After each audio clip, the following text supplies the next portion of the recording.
मुन्ना तिवारी जी को आमंत्रित करता हूँ कि वो अपना वक्तव्य प्रारंभ करें। जैसा कि ये प्रारूप है एक तरह से कि लगभग 50 मिनट का एक वक्तव्य, उसके बाद अगर आपकी कोई जिज्ञासा है तो वो जिज्ञासा आप अंत में, वक्तव्य के अंत में शामिल कर सकते हैं और हमारे साथी जो हैं जुड़े हुए हैं वो अंत में और आभार व्यक्त करेंगे। आदरणीय मुन्ना तिवारी जी। सर बहुत बहुत धन्यवाद।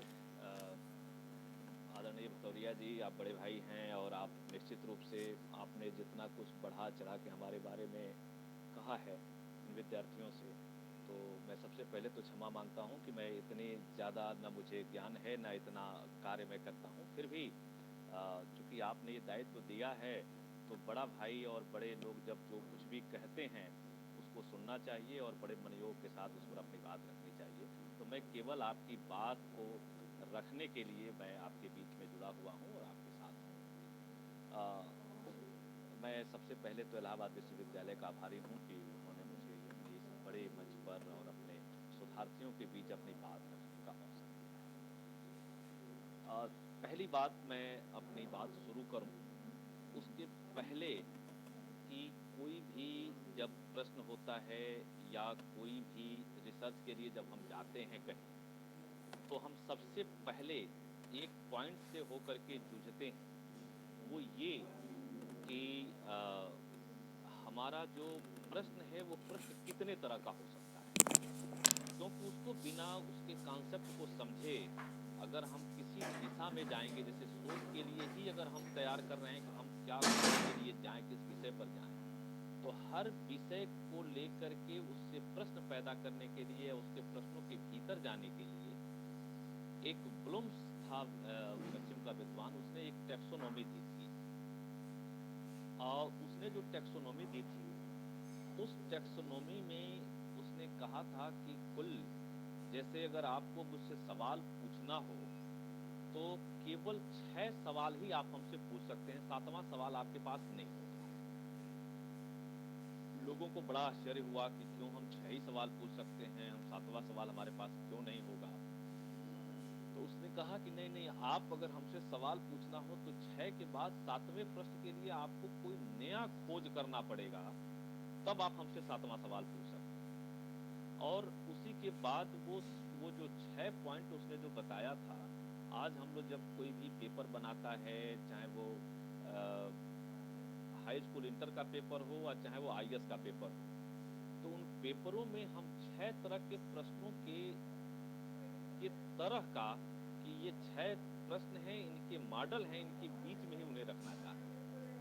जैसे पहला उसने बताया था कि जो पहली बात हमारी होगी या पहला सवाल आप जानना चाहेंगे, वो सवाल होगा कि आप हमारी मेमोरी को टेस्ट करना चाहेंगे, स्मृति आधारित प्रश्न। तो वो जब स्मृति आधारित प्रश्न होता है तो इसका फैलाव बहुत ज़्यादा होता है। आप हर आदमी से जब भी किसी से मिलते हैं और कोई सवाल पूछना चाहते हैं तो जो सबसे पहला सवाल होता है वो होता है स्मृति आधारित सवाल। जैसे कि आजकल जो नेट वगैरह में जो प्रश्न आ रहे हैं और इसको लेकर के जो बड़ा हल्ला मचा कि भाई ये जो प्रश्न अब पूछे जाते हैं, ये जो प्रश्न हैं वो तो ज़्यादातर उसमें स्मृति आधारित प्रश्न हो गए हैं, जो 60-70 सवाल 80 सवाल हो गए हैं, तो अब शेष बहुत कम संख्या और के लिए बच गई है। तो पहला है वो स्मृति आधारित प्रश्न है, उसने जो कहा था।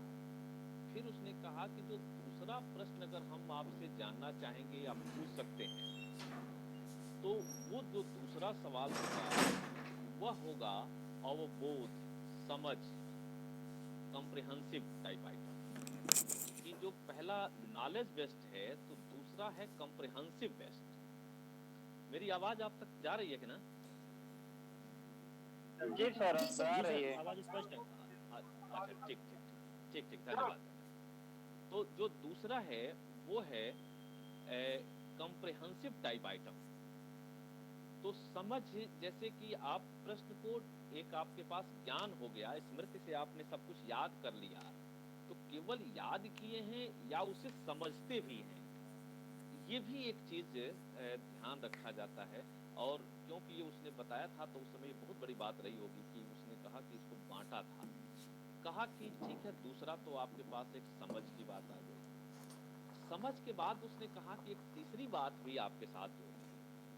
अब वो तीसरी बात जो उसने बताया था वो ये कहा था कि पहला ज्ञान, दूसरा हो गया समझ, और अगर आपके पास ज्ञान भी है, समझ भी है, तो समय आने पर आप उसका प्रयोग कर सकते हैं कि नहीं कर सकते।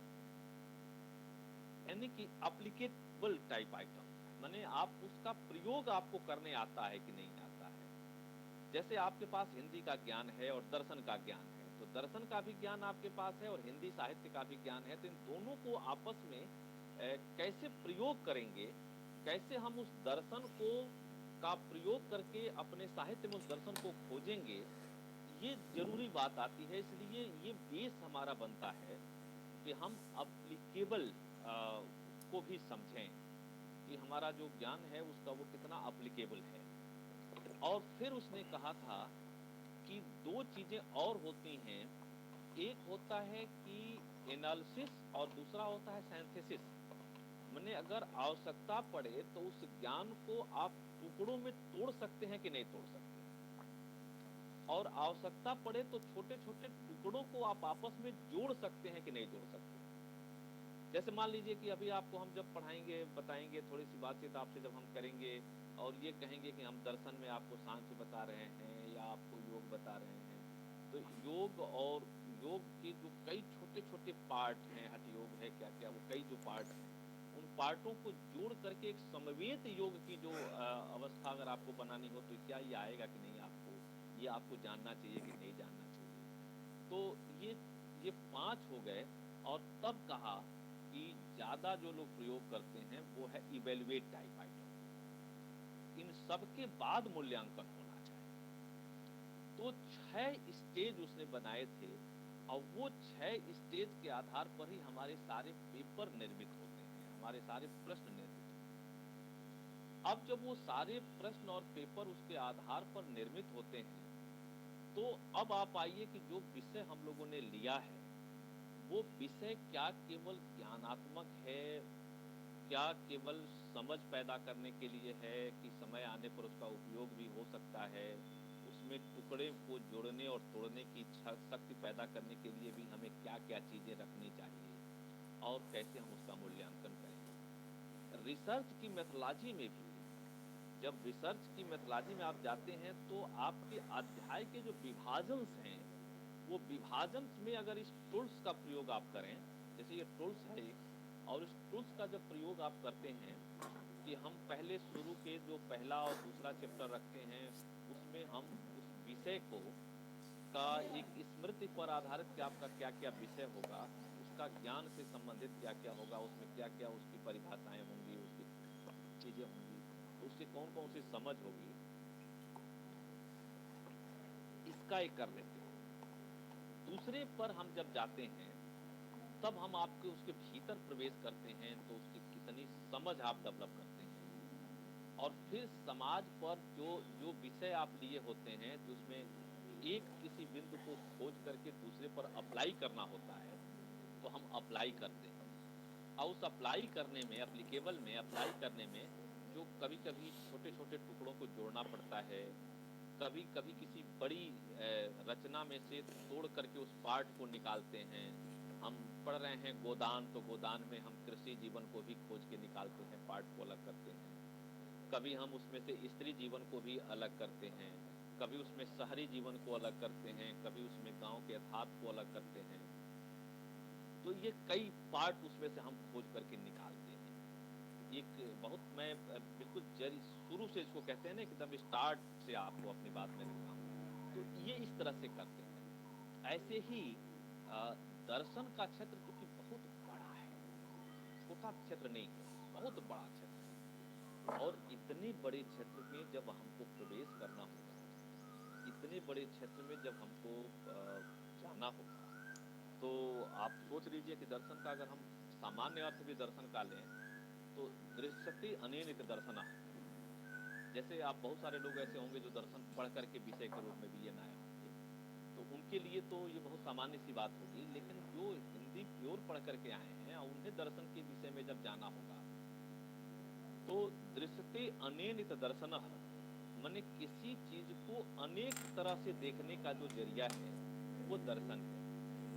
हम एक परिकल्पना करते हैं हम लोग अपने यहाँ अपने शोध में, और शोध में जो एक हाइपोथेसिस हम लेकर के आते हैं कि हम क्या सोच करके चीजों को चल रहे हैं, तो लगभग दर्शन का जो मूल स्रोत है वो उसकी जो आउटलाइन है वो आउटलाइन भी परिकल्पना से ही शुरू होती है और इसका भी एक परिकल्पना से ही शुरू होता है। जैसे मैं कहूँ कि मेरा नाम मुन्ना तिवारी है और मैं फला जगह हूँ, तो अगर मैं कहूँ कि मैं मुन्ना तिवारी हूँ और आप मुझे वो जो एक बहुत पुरानी कथा है जिसको आप सभी लोग जानते हैं कि एक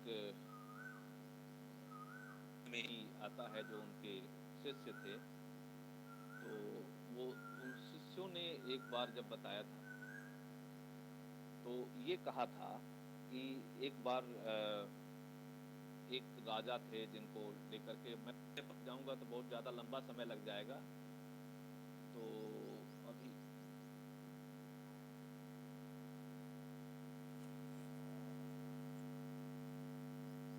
बड़ा हिस्सा सिद्ध साहित्य के रूप में हमारे बौद्ध साहित्य पर आधारित है। ये तो वो चीज है जो सीधे सीधे लिए गए हैं। अब ऐसे ही जैसे आप चले जाइए सांख्य को ले लीजिए, तो प्रकृति और पुरुष पर आधारित साहित्य, तो हमें लगता है कि आपको दर्जनों साहित्य मिल जाएंगे। यहां तक कि आप कामायनी पर भी अगर आप जाएंगे तो कामायनी भी इसी का विस्तारित रूप है।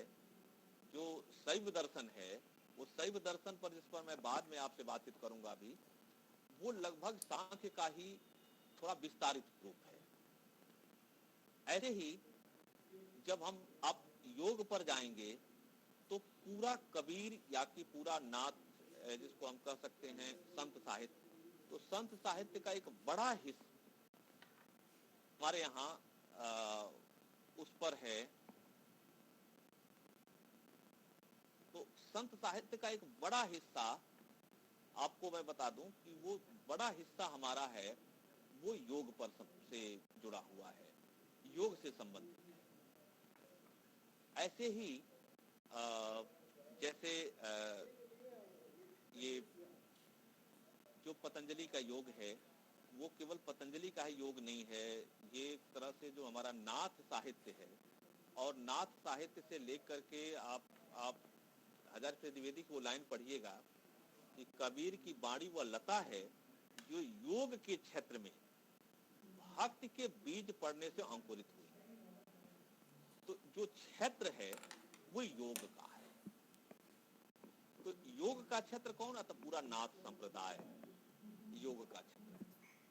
तो आप जब देखेंगे तो वहां लगभग पूरा का पूरा वो नाथ साहित्य और कुछ हिस्से का संत साहित्य, वो संपूर्ण जो स्थित है वो योग पर है।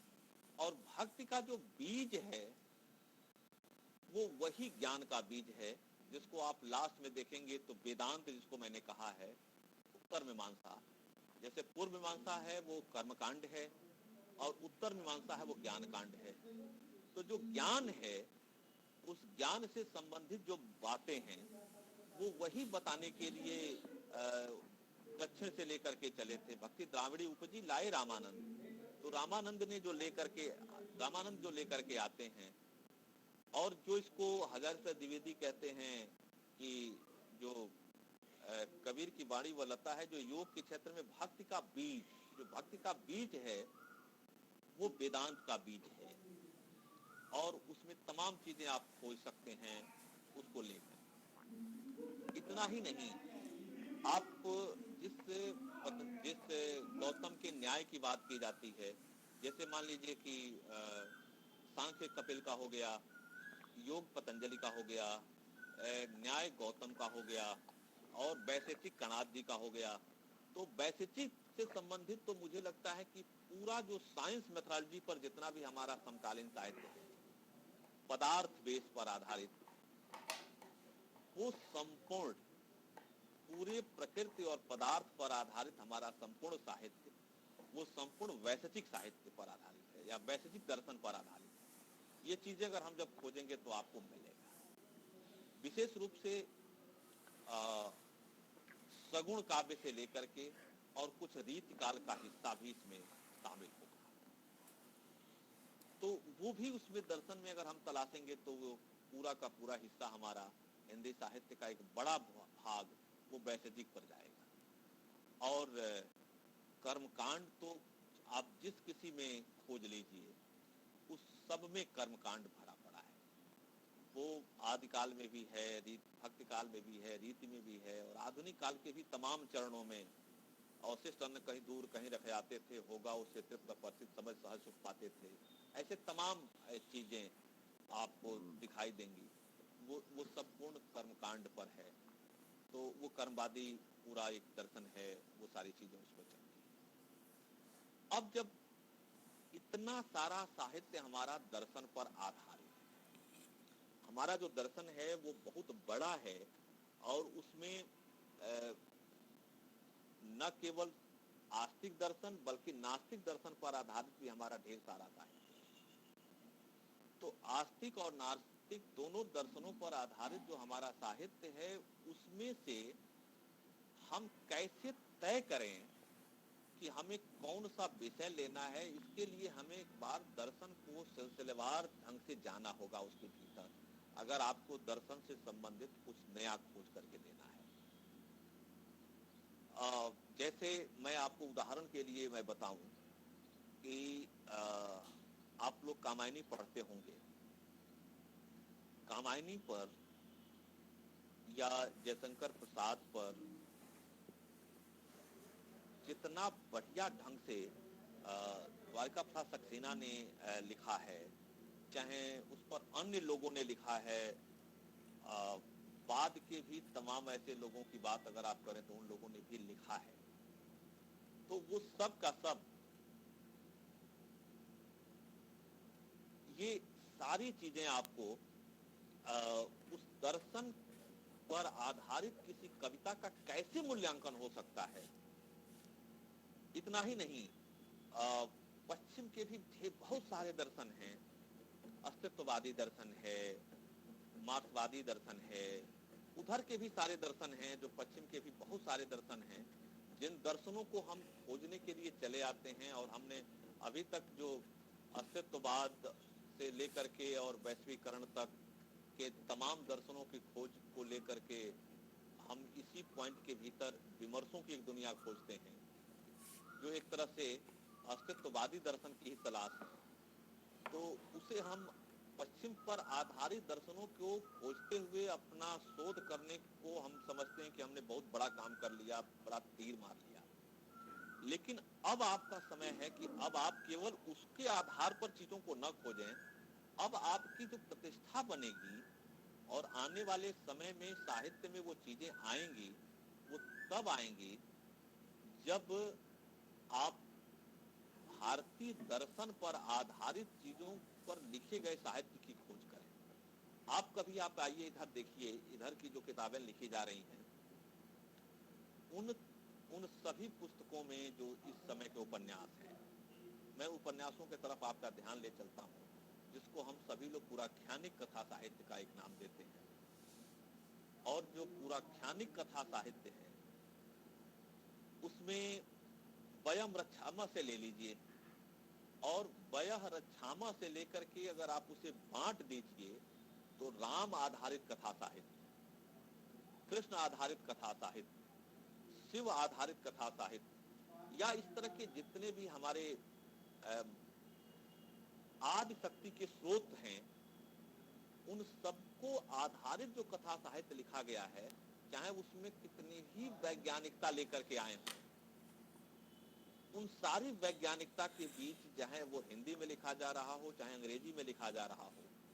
मैं अंग्रेजी में लिखे गए इधर जो बहुत चर्चित हैं अमीश त्रिपाठी, और उन्होंने जो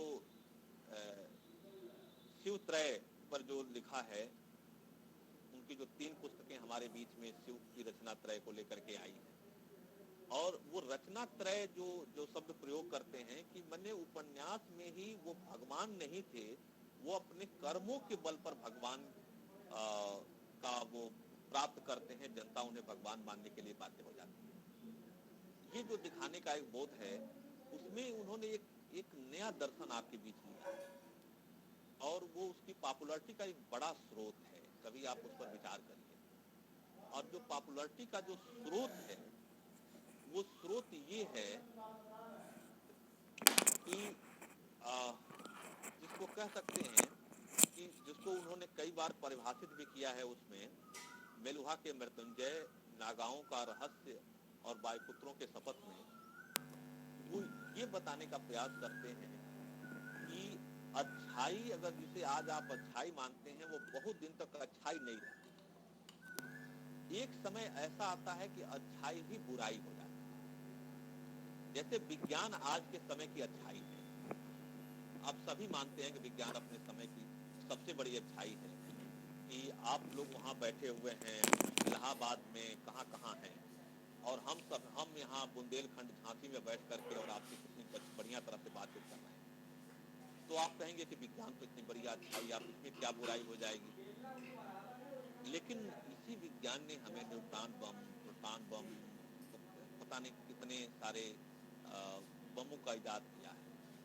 और वो जिसको हम कहते हैं कि हम बारूद के ढेर पर हैं। चंद्रकांत बाड़वेकर ने जब लिखा कामायनी को लेकर के कि विश्व विभीषिका के बीच मानव मुक्ति का द्वार है, तो विश्व विभीषिका के बीच मानव मुक्ति का द्वार शब्द जब प्रयोग किया था तो ये हुआ कि कौन सी विभीषिका आने वाली है, जिसको कामायनी अपने ढंग से परिभाषित करती है। और वो ये कहती है कि मननने इति मनु, मन के प्रतीक, हृदय आकोद्याम सुधायाम निमंत्रते, हृदय वृत्ति के प्रतीक है श्रद्धा, और बिखरी अलके जो तर्क जाल, तर्क की प्रतीक है, बुद्धि की प्रतीक है एड़ा।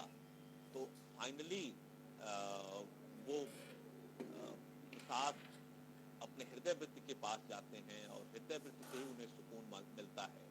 दया माया ममता लोवाज मधुरिमा लो अगाध विश्वास, मेरा हृदय रंग तुम्हारे लिए खुला है आज।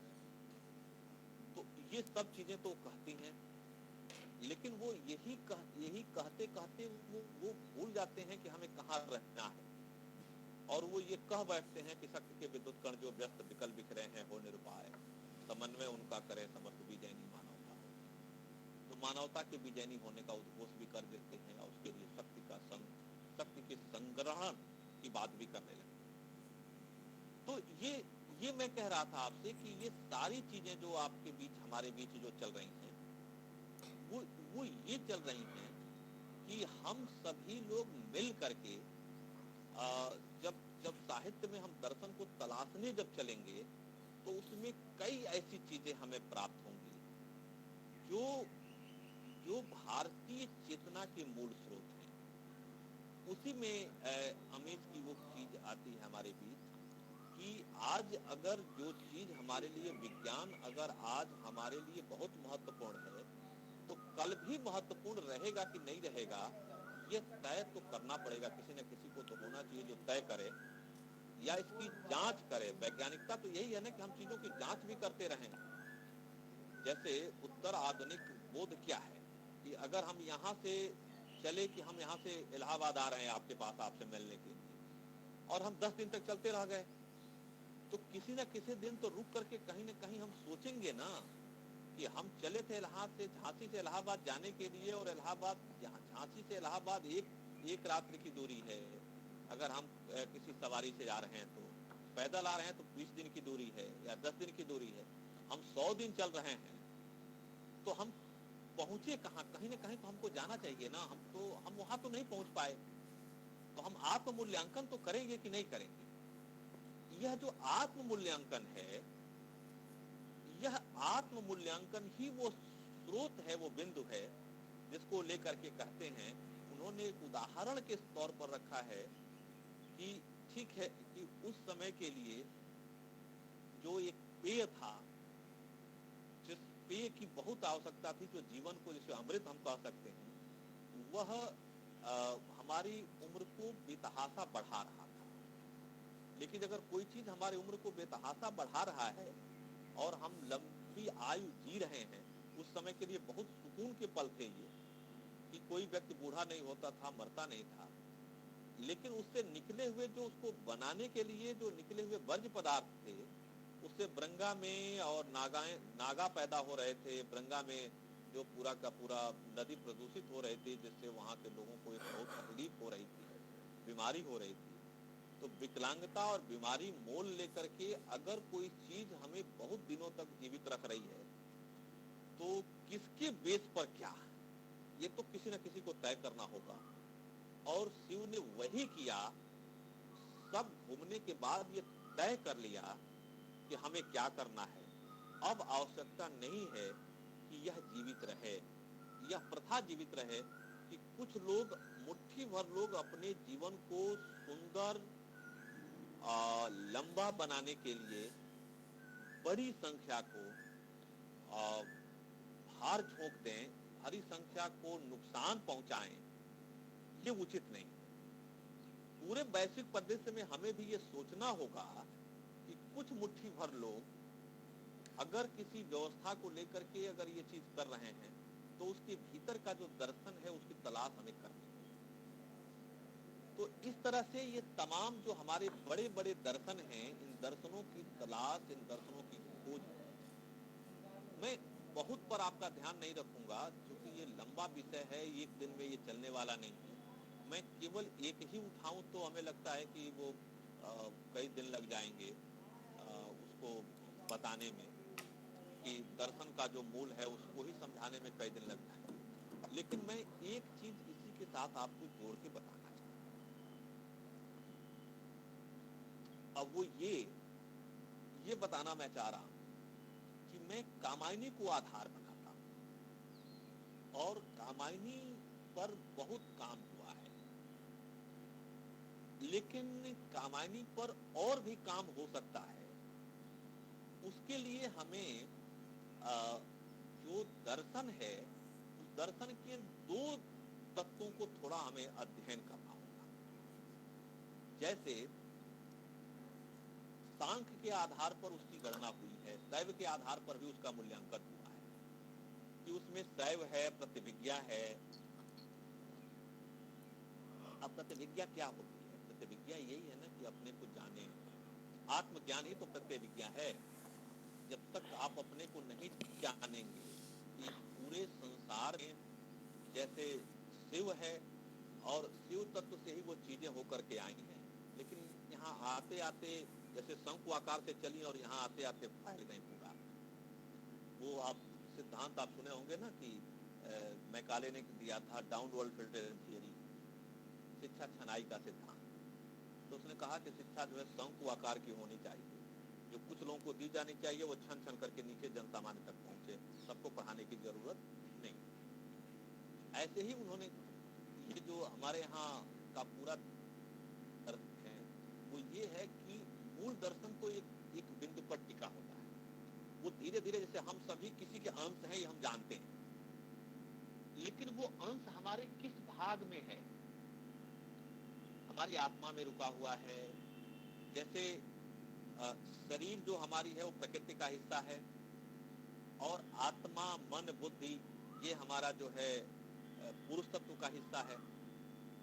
तो इन हिस्से में कहाँ है, इसकी जब तलाश पूरी होगी तो हम अपना बोध, आत्मबोध कर पाएंगे। आइए हम थोड़ी देर के लिए घूम के चलते हैं, और हम लोग कामायनी को ही एक आधार बना के, क्योंकि 5, 7, 10 मिनट या 20 मिनट में इससे ज्यादा बात नहीं हो सकती। एक पॉइंट पर हम केंद्रित करेंगे तभी हम समझ पाएंगे। अन्यथा दर्शन आधारित हिंदी साहित्य बहुत बड़ा है, और इसमें बहुत शोध की संभावना है, बड़ा विराट है। क्योंकि हो ये रहा है कि हम एक ही चीज रिपीट करते चले जा रहे हैं। और वो रिपीट क्या कर रहे हैं कि हम जहाँ पाल शास्त्र का जो अस्तित्ववादी दर्शन है, उस दर्शन की तलाश के बहाने हम स्वानुभूति बनाम सहानुभूति पर होकर के विमर्शों की दुनिया में खो जाते हैं, और यही तलाशते रहते हैं, विमर्श विमर्श विमर्श। अब उस विमर्श में हम बांट लेते हैं कि लिंग आधारित विमर्श है, यह जो है समाज या जाति आधारित विमर्श है, यह फला आधारित विमर्श है। तो ये केवल भी इसके आधार पर हम बांट करके उसका अध्ययन पर रह जाते हैं, लेकिन मूल चीज जो यही है ना कि हम अपने अस्तित्व की तलाश करते हैं, अस्मिता की तलाश करते हैं, अब वो अस्मिता विमर्श ही है। तो एक पॉइंट को लेकर के मुझे लगता है कि करीब 500-700 या 5000 भी अगर शोध हो गए हों तो कोई अतिशयोक्ति नहीं होगी, इतने रिसर्च उस पर हो चुके हैं। और अब तो उस विषय पर जब रिसर्च का आता है तो आदमी सोचता है कि फिर इसने क्या नया किया होगा। कोई रिसर्च हम करते चले जा रहे हैं, हमें पता नहीं है कि हम कौन सा रिसर्च कर रहे हैं। सब आते आते यही कहते हैं कि ठीक है, थोड़ा सा उसमें से उठाया, थोड़ा वहां से उठाया, थोड़ा वहां से उठाया और लिख डाला। ये कहीं कुछ नया नहीं आ रहा है, और नया इसलिए नहीं आ रहा है कि विषय नया हम नहीं ले रहे हैं।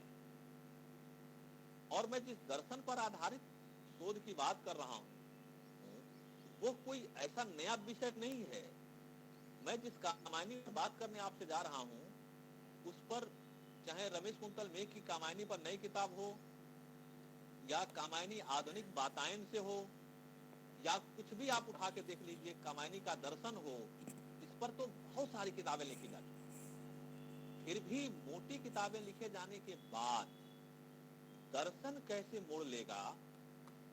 मैं कह रहा हूं कि जो पश्चिम का दर्शन है या इस समय का जो आधुनिक दर्शन है, जिस वैज्ञानिक सोच की बात हम सभी लोग कर रहे हैं, जिसके मैंने लिए आपको ये ढेर सारे टूल्स आपको मैंने बताए हैं, उन टूल्सों को इजाद करके, क्योंकि जो पहले उस पर जो काम हुआ है वो विश्लेषण का काम कम हुआ है, वो एनालिसिस का काम कम हुआ है, सिंथेसिस का काम कम हुआ है, एप्लीकेबल कम हुआ है, सिर्फ उसकी समझ और उसके ज्ञान का बखान ज्यादा हुआ है। तो अब आप आइए कि मैं थोड़ा सा कामायनी के उस दिशा पर चलते हैं। या जैसे सांख्य सीधा सा है, सांख्य प्रकृति और पुरुष से जीव के विकास तक की एक अनंत यात्रा का द्योतक है। कि प्रकृति और पुरुष मिलते हैं तो प्रकृति के कुछ तत्व हैं। तो प्रकृति का जो तत्व है वो आप भी जानते हैं कि पंच कर्मेंद्री, पंच ज्ञानेंद्री, पंच महाभूत और पंच तन्मात्रा। तो तन्मात्रा क्या होती है? तो तन्मात्रा आप भी जानते हैं कि जो पंच महाभूत होते हैं, क्षितिजल, पावक, गगन और समीर, इसी का एक छोटा छोटा जो कण होता है उसे हम तन्मात्रा कहते हैं। तो जीव अगर मरता है तो पांचों अपना अपना हिस्सा ले लेते हैं, और जो हिस्सा लेते हैं उसमें जो उसका छोटा कण होता है वो तन्मात्रा कहलाता है। वो तन्मात्रा में ही 5 कर्मेंद्री और ज्ञानेंद्री भी होती हैं, वो भी उसी में विलीन हो जाती है। तो ये प्रकृति का हिस्सा, और जिसे हम आत्मा कहते हैं, जिसको हम महत, बुद्धि और अहंकार शब्द हमने प्रयोग किया है हमारे दार्शनिकों ने। तो ये सब चीजें कहाँ से आती हैं? तो ये 3 चीजें, और प्रकृति और पुरुष। तो प्रकृति और पुरुष और 20 ये 5 कर्मेंद्री, 5 ज्ञानेंद्री, 5 तन्मात्रा और 5 महाभूत, ये सब 20 जो होते हैं, अब 20 और 5 25, ये 25 पॉइंट जो होते हैं आपके, ये सांख्य के हैं। लेकिन सांख्य हमें ये न बता पाया कि प्रकृति और पुरुष कहां से आए। इसके लिए उसकी फिलॉसफी में जगह नहीं थी। तो अगर आप लोग काव्यशास्त्र पढ़े होंगे तो काव्यशास्त्र में रस निष्पत्ति के 4 जो बड़े आचार्य हुए हैं जिन्होंने उसको आगे बढ़ाया है, भट्ट लोल्लट, शंकुक, भट्टनायक और अभिनव गुप्त। उसके जो चौथे आचार्य अभिनव गुप्त हैं, अभिनव गुप्त ने शैव दर्शन की कल्पना की और शैव दर्शन को खोज निकाला जो पुराने कब से पड़ा हुआ था, और उसकी एक व्याख्या की। और उसकी जो व्याख्या की, आज आप जानते हैं कि 150-151वां उनका जन्म शताब्दी मनाई जा रही है और बड़े लोग उसको धूमधाम से मना रहे हैं। कम से कम साहित्य में उनके योगदान को तो हम सभी जानते हैं कि उन्होंने बड़े मन से उसका योगदान दिया था। तो ये सारी चीजें वहां से आई। उन्होंने कहा कि शिव तत्व और शक्ति तत्व जो आदि तत्व है जो हमारे यहाँ पहले से था, और शिव तत्व से जो शिव तत्व है वो प्रकाश तत्व है, और जो शक्ति तत्व है वो विमर्श तत्व है। प्रकाश तत्व और विमर्श तत्व ये आपस में मिले होंगे, तो आपस में मिलते वक्त जैसे हम कहते हैं ना कि मान लीजिए कल्पना करिए कि 50% शिव तत्व 50% शक्ति तत्व दोनों मिले। कभी कभी होता है कि वो बराबर की संख्या नहीं होती है, डोमिनेट कर जाना, जिसको विज्ञान में डोमिनेशन थियरी कहा था मेंडल ने, law of dominate, law of segregation, law of A department assortment. ये मेंडल का नियम अगर आप सभी लोग जानते होंगे, तो उसने गुणसूत्रों में डोमिनेशन थियरी की बात की थी कि जैसे आप जानते हैं ना कि जो गुणसूत्र होते हैं 23-23 वो दोनों मिलते हैं, तो हम कहते हैं कि लड़का जो हुआ है उसका चेहरा माँ के तरफ से है, रंग पिता के तरफ से है, बाल इसके तरफ से है, तो जो जो हिस्सा डोमिनेट कर जाता है उसी वो हिस्सा उसके तरफ हो जाता है। यहाँ सीधी सीधी वो बात रखी गई थी, लेकिन तो थी डोमिनेशन थियरी। तो ये इसी डोमिनेशन थियरी के आधार पर वो चीजें हमारे सामने आती हैं। अब आप आइए, जब वो डोमिनेशन थियरी थी और डोमिनेट होकर के आता है, तो ये बात हमारे बीच जब सामने आई है, तो मैं आपको बताऊं कि वहां से शिव तत्व तो बढ़ जाता है। 60% हो गया शिव और 40% हो गया शक्ति। तो जो नया जनरेशन आया सामने, वो नए जनरेशन में सदा शिव आए। तो शिव जिसमें ज्यादा था वो सदा शिव कहलाया, और जिसमें शक्ति तत्व ज्यादा था वो ईश्वर हो गया। फिर उसके बाद से शुद्ध विद्या, माया, कला, फिर विद्या, राग, काल, नियत, और तब पुरुष और प्रकृति। ये सब में जैसे ऐसे ही दोनों मिले, एक में शिव तत्व ज्यादा हुआ, फिर शक्ति तत्व ज्यादा हुआ, तो डोमिनेट करते गए, तो कभी शिव तत्व का कोई नाम हो गया, फिर शक्ति तत्व का नाम हो गया। इस तरह से 10-11 पॉइंट का उसकी कल्पना उन्होंने की। ये जो कल्पना थी यह बिल्कुल व्यवहारिक कल्पना की थी, और कहा कि शैव से मूल जो चेतना थी वो शिव तत्व थी, और उसी शिव तत्व से प्रकृति और पुरुष का निर्माण हुआ है, शिव और शक्ति तत्व से, जो आदि है। और ये आकर के हमारे यहाँ कामायनी को अगर हम बेस बना के चल रहे हैं, तो कामायनी की सांस्कृतिक यात्रा में, कामायनी के विकास में, अगर हम इस दर्शन तत्व को लेकर के जब हम खोज करेंगे और चलेंगे, तब हम पाएंगे कि मूल रूप से हमारे बीच दर्शन एक नए ढंग से हमारे बीच में उपलब्ध है। माने कामायनी में केवल अगर हम शैव